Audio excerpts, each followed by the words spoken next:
ناظرین اکرام، سبھی کے ذہن میں یہ سوال ہوگا کہ جہاں تمام تر عدالتیں مینج ہیں، جہاں پر تمام تر چیزیں انڈر کنٹرول ہیں، وہاں پر مریم نواز کی نااہلی کیسے ہوگی؟ وہاں پر مریم نواز کی وزارت اعلیٰ ختم کیسے ہوگی؟ جن لوگوں نے جعلی مینڈیٹ دے کر مریم نواز کو اسمبلی میں پہنچایا، پھر ایک غیر آئینی اجلاس بلا کر مریم نواز کو وزیر اعلیٰ بنایا، وہ اتنی آسانی سے مریم نواز کو نااہل کیسے ہونے دیں گے؟ میں آپ کو بتا دوں، کچھ قانونی تقاضے ہوتے ہیں جن کو مد نظر رکھتے ہوئے ججز فیصلہ کرتے ہیں۔ جہاں پر کوئی قانونی گنجائش ہی نہ مل رہی ہو، جہاں پر اتنا قانونی سکم ہو کہ چاہتے نہ چاہتے ججز کو فیصلہ دینا پڑ جاتا ہے۔ مثلا 2022 میں جب آرمی چیف جنرل باجوہ کا مکمل کنٹرول تھا، وہ بھی یہی چاہتے تھے کہ پنجاب میں حمزہ شہباز کی وزارت اعلیٰ رہے، لیکن رہی نہیں۔ واپس پرویز الہی پنجاب کے وزیر اعلیٰ بنے کیونکہ کوئی قانونی گنجائش ہی نہیں تھی۔ حمزہ شہباز کی وزارت اعلیٰ میں بھی اتنے قانونی سکم تھے، اتنے بلنڈرز تھے کہ لاہور ہائی کورٹ کے ججز نے چاہتے نہ چاہتے حمزہ شہباز کی وزارت اعلیٰ ختم کی۔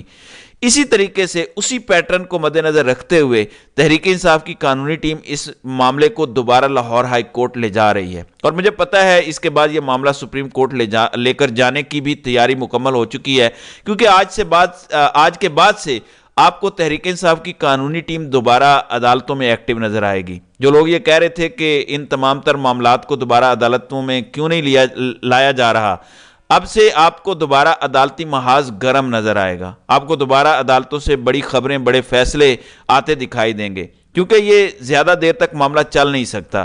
جتنی جلد بازی میں مریم نواز کو وزیر اعلیٰ بنوایا گیا، جتنے بلنڈرز مار کر مریم بی بی کو وزارت اعلیٰ کے منصب پر بٹھایا گیا ہے، انہوں نے زیادہ دیر یہاں پر رہنا نہیں ہے۔ آپ دیکھیں گے یہ فوراً پتلی گلی سے فرار ہوں گی۔ خود مریم نواز کو بھی پتا ہے کہ پہلے تو وہ جعلی مینڈیٹ پر آئی ہیں، یعنی PP 159 لاہور سے مہر شرافت علی نے ان کو ہرا دیا۔ دوسرا، انہوں نے غیر آئینی اجلاس بلا کر اپنے آپ کو وزیر اعلیٰ منتخب کروایا۔ میں نے کل بھی اس پر بات کی تھی کہ یہ غیر آئینی اجلاس اس لیے بلایا گیا کیونکہ یہ خوف زدہ ہے کہ اگر وہ تمام تحریک انصاف کی سیاسی رہنمائیں جو اس وقت جیلوں میں موجود ہیں پچھلے 9-10 مہینوں سے، اگر وہ آ گئی اسمبلی میں تو ہمارے ساتھ کیا ہوگا؟ یعنی ڈاکٹر یاسمین راشد، صنم جاوید، عالیہ حمزہ، طیبہ راجہ، یہ وہ خواتین ہیں جن کو تحریک انصاف نے مخصوص نشستوں پر پنجاب اسمبلی پہنچانا ہے، اور مریم نواز کے لیے ان تمام خواتین کا نام ہی ایک ڈراؤنا خواب ہے۔ اسی وجہ سے غیر آئینی کام کیا گیا، غیر آئینی قدم اٹھایا گیا، لیکن ان خواتین سیاسی رہنماؤں کا سامنا مریم نواز نہیں کر سکی۔ اب تحریک انصاف عدالتوں میں جا رہی ہے۔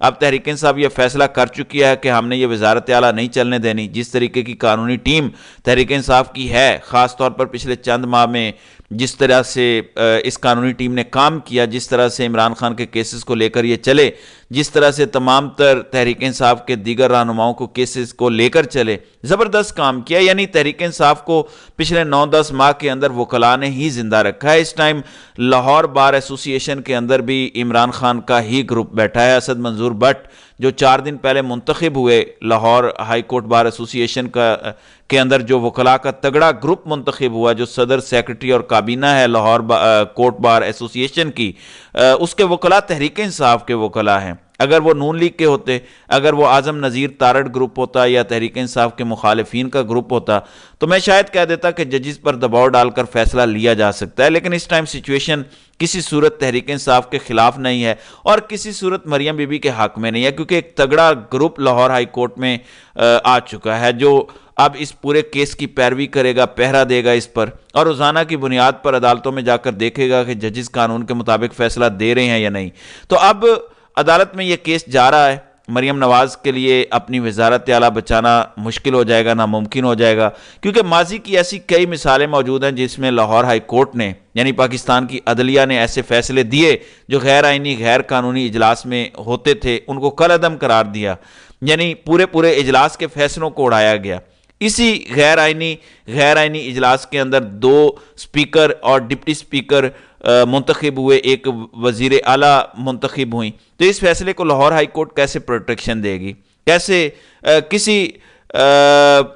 میرے خیال میں مریم نواز کے لیے بچنا ناممکن ہوگا۔ پھر PP 159 والا معاملہ جہاں سے مریم نواز الیکشن ہاری ہیں، وہ معاملہ تو ابھی کھلنا ہے، وہ معاملہ بھی ایپلیٹ ٹریبیونل میں پڑا ہے، الیکشن کمیشن آف پاکستان میں پڑا ہے۔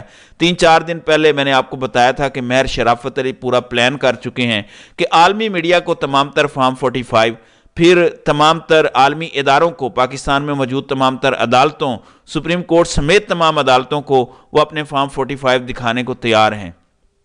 اگر مریم نواز یہ سوچ رہی تھی کہ ان کے لیے یہ پھولوں کا سیج ہوگا، پروٹوکول لے کر وہ ایک جگہ سے دوسری جگہ پھرتی ہوں گی اور پھرتی رہیں گی اور واہ واہ بلے بلے ہوگی، تو ایسا کچھ نہیں ہونے جا رہا۔ بس آپ انتظار کریں، اگلے کچھ ہی دنوں میں بہت بڑا فیصلہ آ سکتا ہے۔ تو ناظرین کرام، آپ کی اس ویڈیو کے حوالے سے کیا رائے ہے؟ آپ اپنی رائے کا اظہار کمنٹ سیکشن میں ضرور کیجئے گا۔